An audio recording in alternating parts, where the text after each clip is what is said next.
Hello everyone, welcome back to my YouTube channel. आज हम discuss करेंगे NBHM 2013 के पेपर को और आज का जो हमारा टॉपिक है वो है नॉर्मल सब groups. Also this is the part 2 of the previous video. अगर आपने पार्ट 1 ना देखा हो तो आप जाके देख सकते हो। तो चलिए स्टार्ट करते हैं आज की वीडियो को। जैसा कि पिछली वीडियो में हम डिस्कस कर रहे थे इस क्वेश्चन के बारे में और इस क्वेश्चन की स्टेटमेंट ए को जो है हम बिल्कुल डिस्कस कर चुके हैं और आज हम डिस्कस करेंगे स्टेटमेंट बी और स्टेटमेंट सी के बारे में। ओके, सबसे पहले हम डिस्कस करेंगे स्टेटमेंट बी के बारे में। जैसा कि स्टेटमेंट बी में हमें गिवन है कि H इज इक्वल टू वो सेट है जिसमें वो A बिलोंग कर रहे हैं G के, such that A11 is equal to 1 के बराबर है। इसी चीज को जो है हम ऐसे भी लिख सकते हैं, इसमें वो A होंगे विच इज इक्वल टू एक ऐसी फॉर्म होगी जिसकी पहली रो होगी A11 A12 और दूसरी रो होगी 0 A22 और ये जो है वो बिलोंग करेगा G के अंदर, सच दैट A11 जो है वो इक्वल टू 1 के बराबर होगा और A12 और A22 जो है वो बिलोंग करेगा R के अंदर।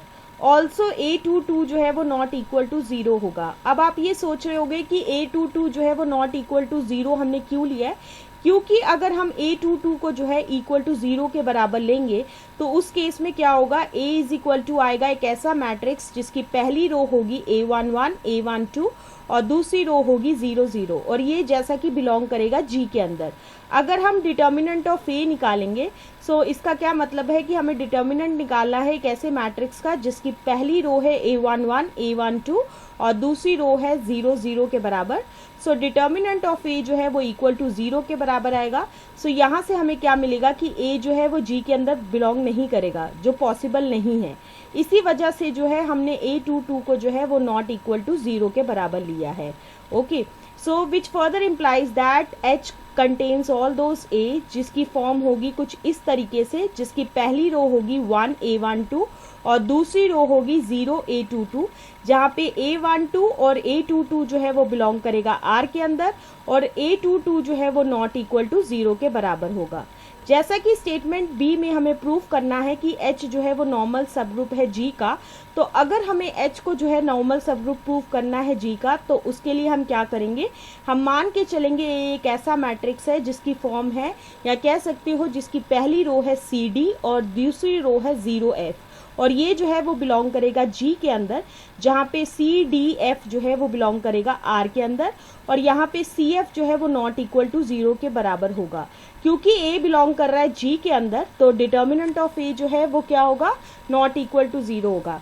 और जब भी हम डिटर्मिनेंट ऑफ A निकालेंगे इसका तो वो आएगा इक्वल टू CF के बराबर।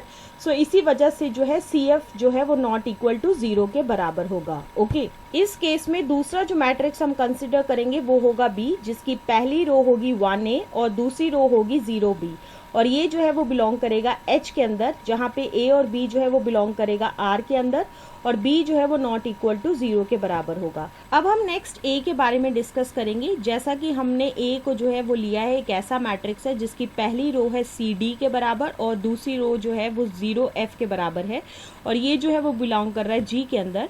सो which further implies that determinant of A जो है वो इक्वल टू होगा CF के बराबर and it is not equal to 0। अगर डिटर्मिनेंट ऑफ A जो है वो नॉट इक्वल टू 0 के बराबर है सो यहाँ से हमें क्या मिलेगा कि A जो है वो एक इन्वर्टेबल मैट्रिक्स है। So which further implies that A inverse जो है वो एग्जिस्ट करेगा। So which further implies that A inverse is equal to होगा 1 divided by determinant of A into adjoint of A, which is equal to होगा 1 divided by CF into a matrix जिसकी पहली row है F और -D और दूसरी रो है 0C के बराबर। ये जो मैट्रिक्स है दैट इज एक ऐसा मैट्रिक्स जिसकी पहली रो जो है वो F और -D के बराबर है और दूसरी रो जो है वो 0C के बराबर है। इसे हम कहेंगे ये जो है वो एडजॉइंट ऑफ A है। ओके, नेक्स्ट चीज जो हम कंसिडर करेंगे वो है A इनवर्स। इसमें क्या करेंगे, हम A की वैल्यू पुट करेंगे, B की वैल्यू पुट करेंगे और उसके बाद A इनवर्स की जो है वो वैल्यू को पुट करेंगे। सबसे पहला काम हमारा ये होगा कि जो A इनवर्स में 1 डिवाइडेड बाय CF है इसको हम बाहर निकाल लेंगे और फिर उसके बाद मैट्रिक्स की जो है वो मल्टीप्लिकेशन करेंगे। सबसे पहली जो मैट्रिक्स की मल्टीप्लिकेशन करेंगे वो है हम A और B मैट्रिक्स की करेंगे। So which is equal to होगा 1 divided by CF into a matrix जिसकी पहली रो है C AC प्लस BD और दूसरी रो है 0BF और A इनवर्स को हम एज इट इज़ रहने देंगे। अब हम क्या करेंगे, इन दोनों मैट्रिक्स को जो है वो मल्टीप्लाई करेंगे। So which is further equal to होगा 1 divided by CF into a matrix जिसकी पहली रो है CF minus DC plus C² A plus BCD और जिसकी दूसरी रो है 0 BCF। अब हम क्या करेंगे, इसको 1 डिवाइडेड बाई CF को जो है वो हम मैट्रिक्स के अंदर ले जाएंगे। So which is further equal to होगा एक ऐसा मैट्रिक्स जिसकी पहली रो होगी 1 minus DC plus C² A plus BCD divided by CF और जिसकी दूसरी रो होगी 0 B के बराबर, और ये जो है वो बिलोंग करेगा H के अंदर, क्योंकि यहाँ पे जो है B is not equal to 0 और ये जो है वो बिलोंग कर रहा है R के अंदर।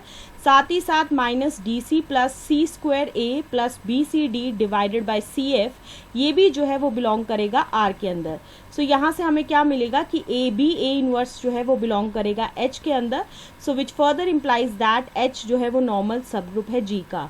तो इसी वजह से जो है ऑप्शन B जो है हमारा बिल्कुल सही है। ओके, अब हम डिस्कस करेंगे स्टेटमेंट C के बारे में। जैसा कि स्टेटमेंट C में हमें क्या गिवन है, H is equal to all those A belongs to G such that A11 is equal to A22 के बराबर है। इसी चीज़ को हम ऐसे भी लिख सकते हैं, that is A is equal to एक ऐसा मैट्रिक्स है जिसकी पहली रो है A11 A12 और दूसरी रो है 0 A22 और ये जो है वो बिलोंग करेगा G के अंदर, जहाँ पे A11 जो है वो इक्वल टू A22 के बराबर है और साथ ही साथ A11 A12 और A22 जो है वो बिलोंग करेगा R के अंदर। इसी चीज़ को हम ऐसे भी लिख सकते हैं, that is it contains all those A जिनकी फॉर्म कुछ इस तरीके से है, या तो कह सकते हो जिसकी पहली रो है A11 A12 और दूसरी रो है 0 A11 और ये जो है वो बिलोंग करेगा G के अंदर, जहाँ पे A11 जो है वो नॉट इक्वल टू 0 के बराबर होगा और A12 जो है वो बिलोंग करेगा R के अंदर।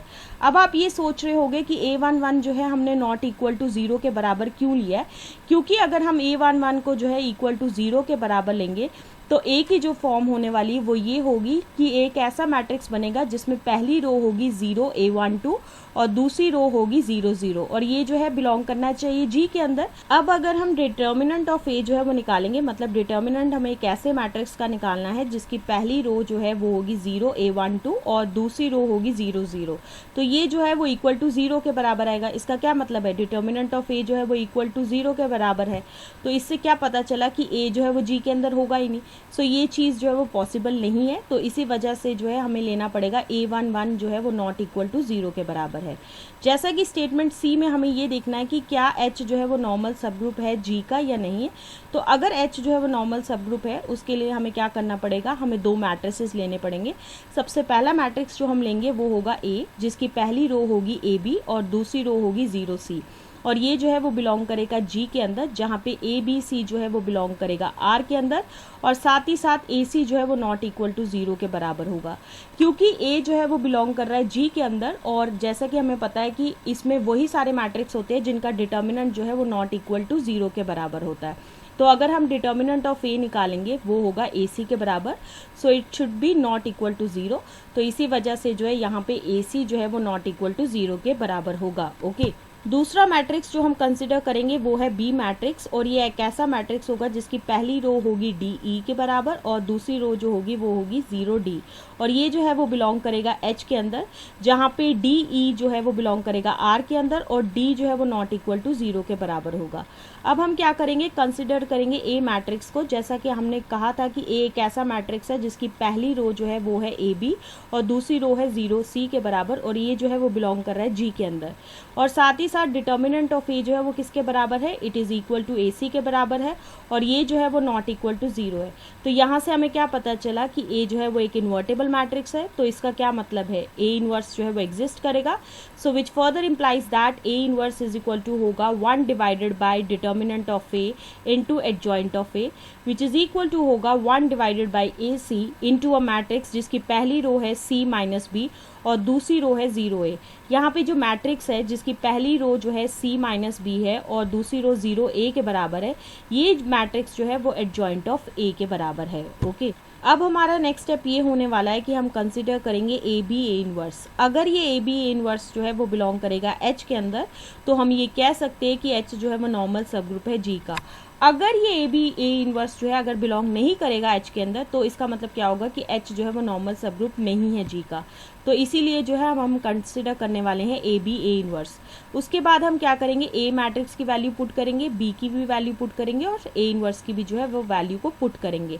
इसके बाद हमारा पहला स्टेप यही होगा कि हम 1 डिवाइडेड बाई ए सी को जो है वो कॉमन आउट कर लेंगे और ए और बी मैट्रिक्स को जो है वो मल्टीप्लाई करेंगे और ए इनवर्स को जो है हम एज इट इज लिखेंगे। So which is further equal to होगा 1 divided by A C into a matrix जिसकी पहली रो है A D A E plus B D और दूसरी रो है 0 सी डी और ए इनवर्स को जो है हमने एज इट इज रहने दिया है। अब हम क्या करेंगे, इन दोनों मैट्रिसेस को जो है वो मल्टीप्लाई करेंगे। So which is further equal to होगा 1 divided by A C into a matrix जिसकी पहली रो है A C D minus A B D plus A E plus B D A और जिसकी दूसरी रो है 0 सी ए डी। अब हम क्या करेंगे, 1 डिवाइडेड बाई ए सी को जो है वो मल्टीप्लाई कर लेंगे इस मैट्रिक्स के साथ। So which is further equal to एक ऐसा मैट्रिक्स होगा जिसकी पहली रो होगी A minus A B D plus A E plus B D A divided by A C और जिसकी दूसरी रो होगी 0 और ए के बराबर। और ये जो है क्लियरली बिलोंग करेगा एच के अंदर क्योंकि यहाँ पे ए भी जो है वो बिलोंग कर रहा है आर के अंदर और ए जो है वो नॉट इक्वल टू 0 है और साथ ही साथ minus A B D plus A E plus B D A divided by A C ये भी जो है वो बिलोंग करेगा आर के अंदर। सो इससे हमें क्या मिला कि ए बी ए इनवर्स जो है वो बिलोंग करेगा एच के अंदर। So which further implies that H जो है वो नॉर्मल सब ग्रुप है जी का। तो इसी वजह से जो है ऑप्शन सी जो है वो बिल्कुल सही है। So the normal subgroups of G are H in statements B and C. So इसी वजह से बी और सी जो है will be the answer of this question and this is the explanation to this particular question. With the explanation of this question, this is the end of this video. See you soon in next video.